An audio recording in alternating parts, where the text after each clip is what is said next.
Hello everyone and welcome back to day 6 of Polity Daily Drill. Let's begin. First question.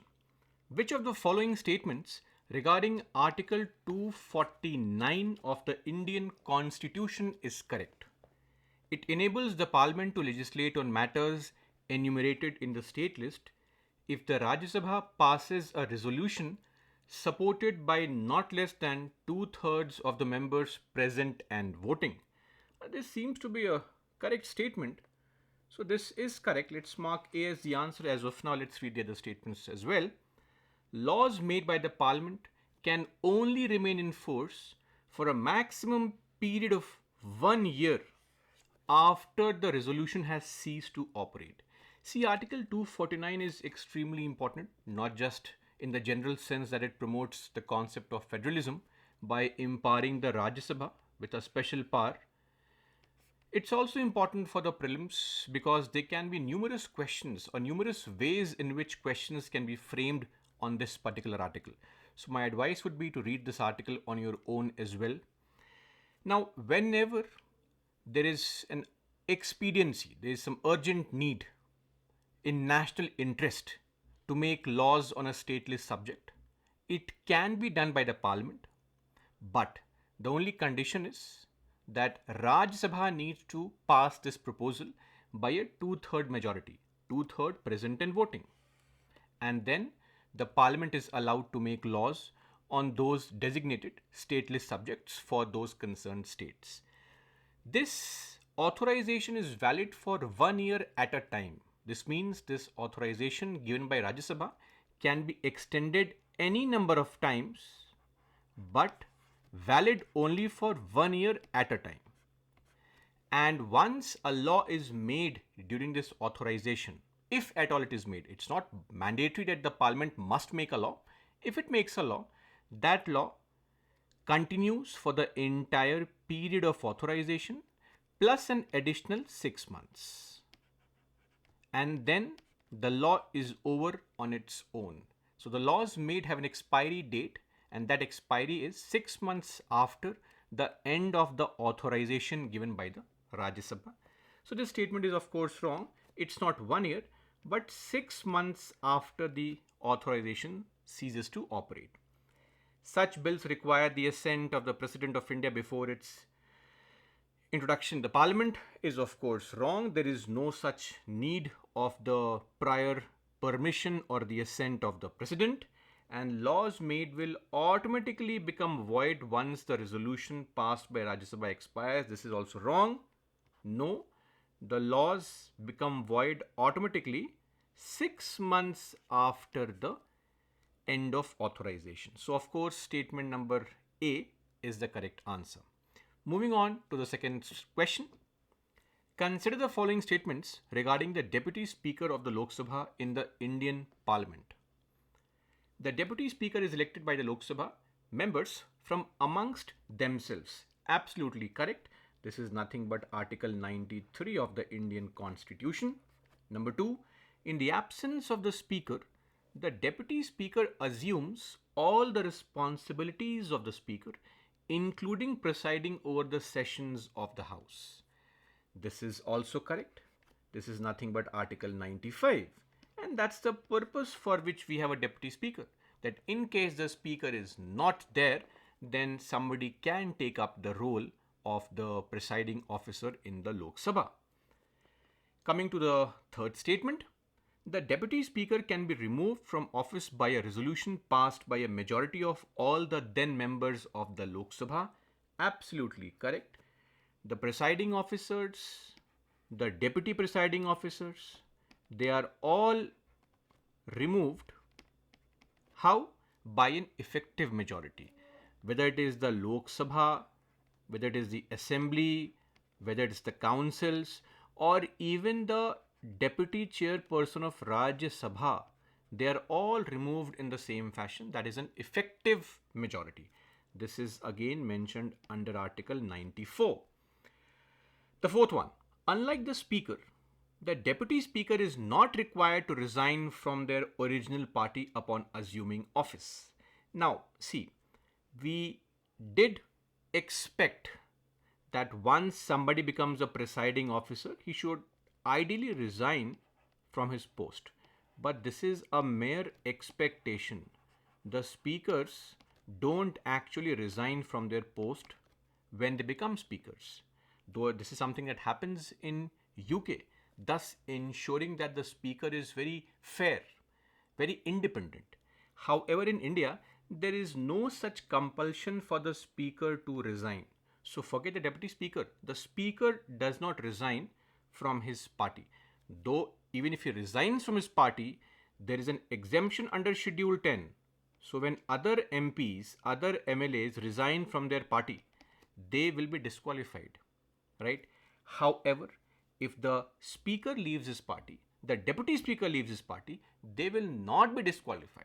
But still, we don't see the culture of these people resigning from their party once they get elected to the post of either the speaker or the deputy speaker. So this statement is actually incorrect. Which of the above statements is or are correct? B. 1, 2 and 3 only are correct. Moving on to the third question. With reference to recusal of judges, consider the following statements. As per the Judges Inquiry Act of 1968, if a judge does not recuse himself or herself from a case involving conflict of interest, it can become one of the reasons for the removal of the judge in the parliament. And number 2, having a prior or personal association with a party involved in the case can be a reason for the recusal. Now, what is meant by recusal? Recusal is an idea which just pushes the boundaries, or rather ensures that the principles of natural justice are maintained. Fairness is maintained.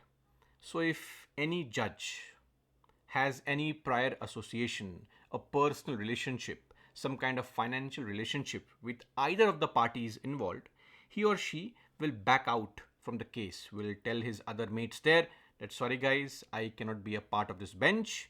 You'll have to get some other judge. He'll inform the CJI that I cannot be a part of this bench because I know this party, or I've had some prior association, he's a relative, she's a friend, etc. So yes, this is correct. This is actually what is meant by recusal of judges. However, if you look at the Judges Inquiry Act per se, there is no such term or use of this term recusal of judges mentioned as a criteria for removal. The only criteria for removal under Article 124 Clause 4 is what? Proved misbehavior or incapacity. This is the only criteria to remove a judge. There is no other ground to remove the judge, right? Especially as per this Judges Inquiry Act. So 1 is wrong, 2 is right. Which of the above statements is or are correct? So we know here B, 2 only is the correct answer. Moving on to question number 4. Which of the statements regarding the UTs is not correct? Every UT is administered by the President acting through an administrator. The Parliament can specify the designation of an administrator of a UT. The President may appoint the Governor of a state as the administrator of an adjoining UT. The administration of UTs can be changed by law made by Parliament. This is nothing but Article 239, Clause 1 and Clause 2. So, according to Article 39, yes, the administration of UTs can be changed by Parliament by law. This is correct. The President can appoint the governors of states as admins of the adjoining UTs. This is Article 239 Clause 2. And please remember, if any governor is given the charge of a neighboring UT as an administrator, as far as the UT's administration is concerned, the management is concerned, if the UT does not have an assembly, of course, then this becomes the discretion of the governor. So, of course, insofar as managing the state is concerned, the governor has to follow the aid and advice of the Council of Ministers. But if he is given the charge of managing a neighboring and adjoining UT, he can manage it on his own completely. Complete discretion. This is also correct. First one is also correct. Every UT is administered by the president acting through an administrator by whatever name you may call the person. In some UTs, they are known as LGs. In other UTs, they are called administrators. However, B is incorrect. Why? Because the parliament will not specify the designation. It is the president who specifies the designation. What will this administrator be known as? So, if it's the case of, let's say, Chandigarh, we call him administrator.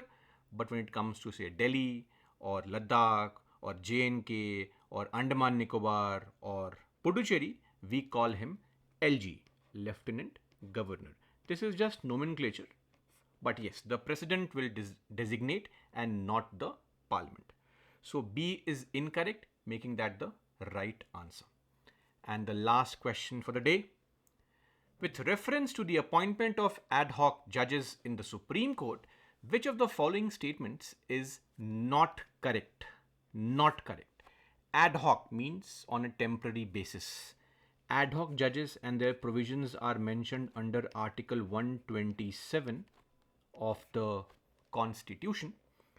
The President of India can appoint a judge of a High Court as an ad hoc judge of the Supreme Court for a temporary period. Now, this statement is incorrect. Why?